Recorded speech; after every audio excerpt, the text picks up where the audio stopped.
नमस्कार मंडळी, महाराष्ट्राची हास्य जत्रा या कार्यक्रमातून घराघरात जाऊन पोहोचलेला विनोदवीर म्हणजेच भूषण कडू. भूषणने आजवर मालिका, नाटक, चित्रपट अशा तीनही माध्यमातून प्रेक्षकांचं भरभरून मनोरंजन केलं आहे. मात्र सगळ्यांना हसवणारा विनोदवीर खऱ्या आयुष्यात मात्र एकटाच रडत बसला आहे. त्याच्यावर कधीही न संपणारा दुःखाचा डोंगर कोसळला आहे. तर जाणून घेऊ काय आहे संपूर्ण माहिती.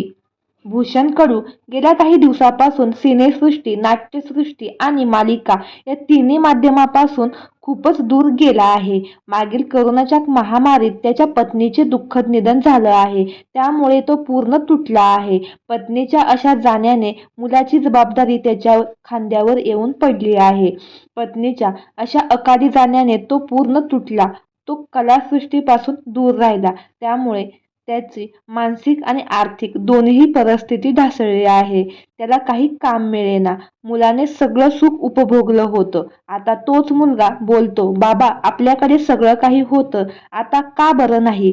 मुलाच्या या प्रश्नाने भूषण कडू पुरता तुटला आहे.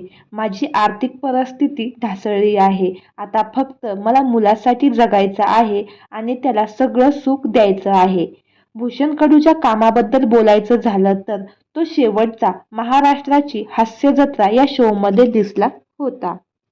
तर मंडळी, आपल्या सफरताऱ्यांच्या यूट्यूब चॅनेलद्वारे भूषण कडू यांच्या पत्नीस भावपूर्ण श्रद्धांजली. धन्यवाद.